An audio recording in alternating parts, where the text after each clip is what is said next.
What is up, guys? I hope you're well. My name is Mark, and today we're covering more r/JustNoHOA. If you're new here, please consider hitting that like, the subscribe button, and that notification bell if you enjoy the content, of course. And don't forget to support the music artists because they're just amazing and help the channel out massively. And with that being said, let's get into today's stories. Our first story is from Styling Plus Love. HOA unfairly fines my aunt for not shoveling her sidewalk.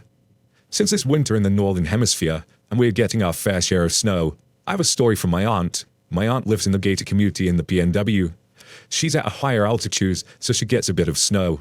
She's a nice lady, very active, and always helps other people. The HOA is a drinking club, as she describes them, have a whole bunch of rules, some totally ridiculous, heavily enforced and always changing. Usually when rules are changed, they get posted on some online community bulletin board from the days of dial-up. Also, they like to fine and shame people. My aunt never attended meetings because she had no time for drinking and cigarettes. As per usual with a lot of bylaws, you have to clear the sidewalk in front of your house of snow and ice. My aunt, being the woman she is, and living in a 55-plus community, she always shovels her walk and salts it for ice. A couple of years ago there was a heavier than usual snowfall, maybe over 20 inches in the higher elevations, with some warm days, then freezing temperatures for a few days after. So first snowfall, she gets up early and shovels her sidewalk and her walk and sprinkles down some salt.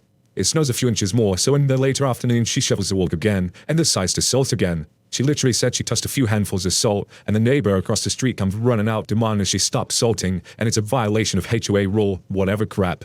It seems that a no salt rule was added to their book of great HOA rules. Reasoning is that salt crystals are unsightly, and posted on the unusable online bulletin board from 1999, which at this point the online bulletin board had been replaced by an under-maintenance error page for the past few months. So there was no way the drunken HOA rule changes could be relayed to the commoners.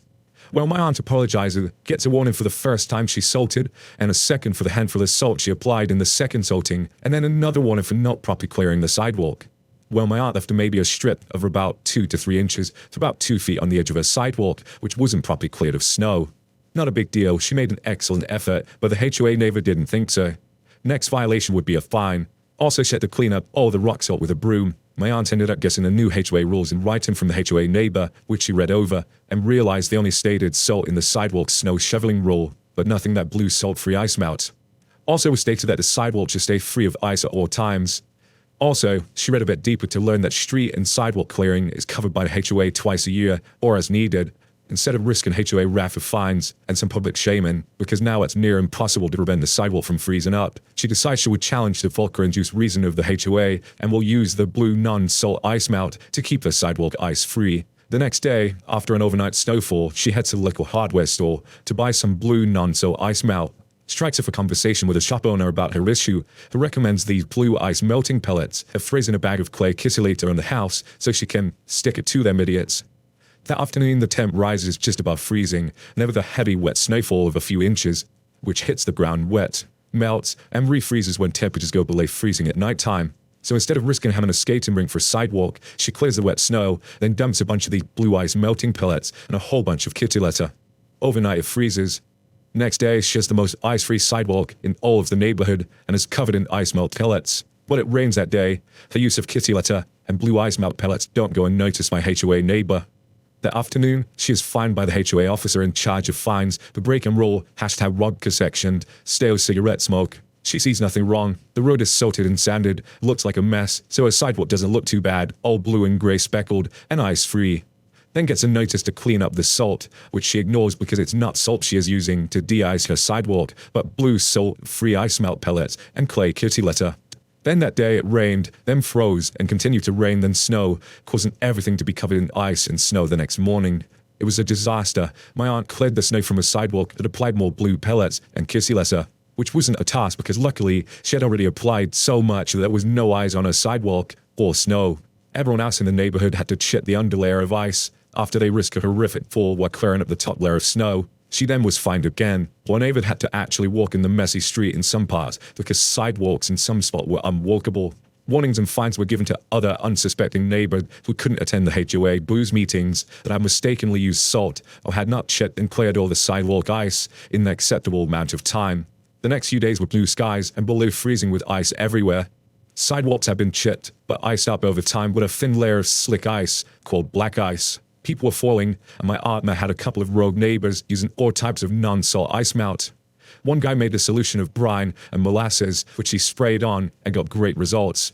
Others used sand, brine, non-salt ice melters, and even 15 gallons of wine, which tinted vinegar was applied. The HOA's alcohol consumption probably increased as the officer fell on a patch of black ice out front of his home, breaking his elbow while returning from delivering binds, warnings, and general nastiness. Eventually, the weather returned to above freezing levels, and rain which washed away all the various ice-melting substances. The rogue neighbors gathered at my aunt's house, enjoying tea and snacks. Amongst them was a man who used brine and molasses, who happened to have a license to practice law, and was retired with nothing else better to do than ruin the drunk and useless HOA at the next meeting. He then invited himself to the next meeting with a file folder of all the wines and warnings with a statement of dispute for each one. Also brought his tablet to prove online bulletin board wasn't working, which helped the case that the HOA wasn't providing proper means of communication to the residents, which meant the residents could sign a petition to fire the standing HOA members and appoint an interim HOA till the election. My aunt was appointed the treasurer. Found the previous regime spent HOA funds at a liquor store, the retired Lord President, who then went after the previous HOA for funds spent on dues, and then they lived happily ever after. How insane is that story? It's snowing, it's incredibly dangerous out, and they're worried about ice being unsightly on the car. What kind of mentality is that? What kind of insaneness happens at this HOA shit? It's so crazy. Like for the last video, some of your stories that you put in the comments about how HOA harass people with things is insane. I can't believe that sort of stuff happens. It's just so crazy. Our next story is from Carrie. Dad passed away. His condo HOA sent me a nasty letter since I'm not 55 plus. My dad passed away unexpectedly last spring, and I was the executor of his estate. My mum passed 2 years earlier, and I didn't know Dad updated his deed after Mum died to a ladybird deed transferring the condo to my sister and I equally when he died. This meant we did not have to go to probate court. Thank God. It's good to know that the deed immediately updating the county record system upon his death, and our county allows public searches of these records. His condo was in the over 55 community common in Florida, and I lived about 15 minutes away from him. Despite the death being unexpected, I was able to clean out the condo, freshen it up, do some repairs, donate, list and sell items, distribute family pieces to other family members, hire a realtor, and list it within 3 weeks of his passing. This was no small feat, as I work full-time for a tech startup, so many work hours. I'm a single parent, and my sister lives in the Midwest. The first thing I had to do was get the death certificate and deed to submit it to the HOA and security office to have my name and phone number as the owner at the guarded gatehouse. So I'd be called when contractors, donation centers, and potential buyers went there. The HOA was aware of the death. They had a copy of the certificate. A month after his death, 1 week after the condo went on the market, I get a nasty letter from HOA demanding proof that I'm 55 plus because blah blah blah, our community, blah blah, standards, rules. I ignored the letter because nothing I'd respond with would be productive, and I wanted not to make waves when it came time for a buyer to get approved by the HOA. 4 months later, we get a buyer, go into contract, and she submits a HOA application, and we wait. Week 1, week 2, week 3, no response from the HOA. My realtor, the buyer's agents, and the buyer all call and email asking for an update with no response. Every month I'm paying bills out of his account, including HOA fees, renewed property insurance, and I had to stop over there every few days to make sure all was good. My grief was coming out sideways since I didn't really address it. I focused on the estate tasks. I finally had enough. Here are some snippets of the emails sent to HOA when I again request an update on the approval. This was the only thing holding up the closing. HOA has absolutely no problem sending a terribly cruel and insensitive letter to me asking for proof that my sister and I over 55 to have a right to own the property in community. Send that letter soon after his death unconscionable. However, your team can't be bothered to answer emails and return calls. HOA and Property Management Co. know that the property was transferred as part of a death, because I went to the HOA office to update the owner record and security office, and to do so, I had to provide a copy of the death certificate in both instances. Your office knows the unit is on the market because my realtor provided her information to security. There is a lockbox on the door, and the security logs show numerous showings. You know it's in the market because I paid $50 for the budget, financials, and HOA documents from your office to give my realtor. At the time I received the letter, the property was already on the market. Dad passed away on this date, and I had that condo on the market the first week of May. I've done everything in my power to get it on the market, then contract with a 55-plus-year-old buyer to stay within your guidelines. Could you personally turn around the estate while grieving so fast?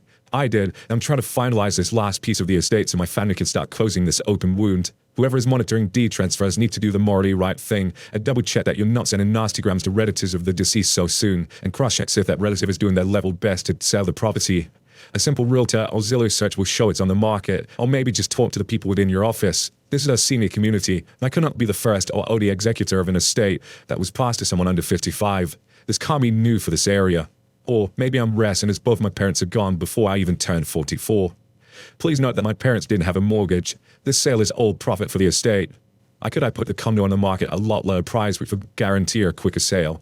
I didn't want to hurt property values and comps for the neighbors surrounding my dad, who were very good to both my parents. This fire is buying it for $90,000 more than my parents did in 2010. You'll see that I've not paid the November HOA payment since our closing date should have been in October. If your team had turned this around in an appropriate time frame, you can get November's pro rata portion of the HOA fee from me and the buyer during the closing. Want your money?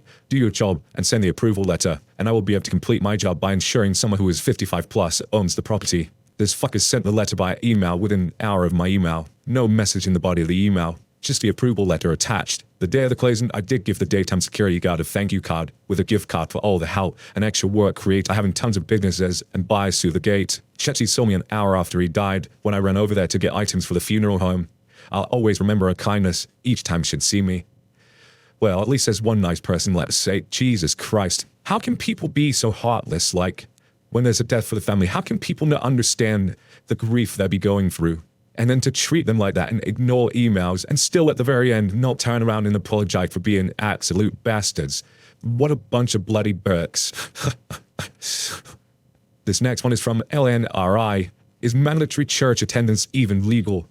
Small HOA here in South Carolina. They've imposed a new bylaw which states all HOA members must attend the HOA's neighborhood church on Sundays. The sermon starts at 6 a.m. and the letter says we are required to attend until sundown every Sunday.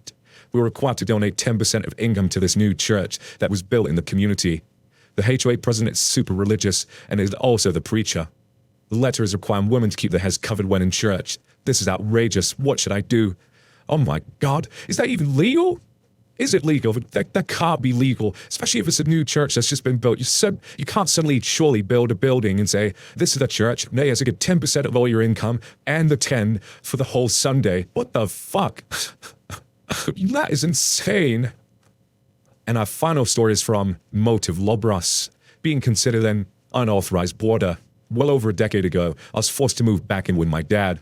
Was only planning to stay a few months till I was financially stable enough to get my own place once again. But my dad insisted I stay rent-free, I get my car paid off, and then serious dental work done. This lasted 4 years. My dad owned a real nice place in a subdivision that had an HOA. For about 2 of those 4 years, things went fine, until a woman who I should aptly call Karen became head of the HOA. Me and Karen have many unfortunate run-ins in the past. She would constantly ask my dad how long until I move out. Then she would always report me and my dad to the HOA for the silliest things, which the HOA would usually ignore, or at best dismiss, after getting our side of the story. But now as she was in control, she took direct action. The first was to declare me an unauthorized boarder after instituting a bylaw that all adults 21 and over in a household have to be registered with the HOA as a permanent resident with a minimum of 5 years. They have to stay without penalizing the homeowner. But Dad refused to do such a thing because I would eventually get my own place. But Karen insisted, even serving 2 years of backdated penalties for having me there. My dad ended up having to spend money on a lawyer to send her a cease and desist order because I was legally grandfathered in since I was there before the bylaw. Of course, the fines were begrudgingly dropped, but afterwards she would try to nickel and dime my dad with constant little things, like me being out all hours of the night. I worked late, or the way I dressed in public being inappropriate, jeans and band t-shirts mostly, and other crap that most of which weren't in bylaws.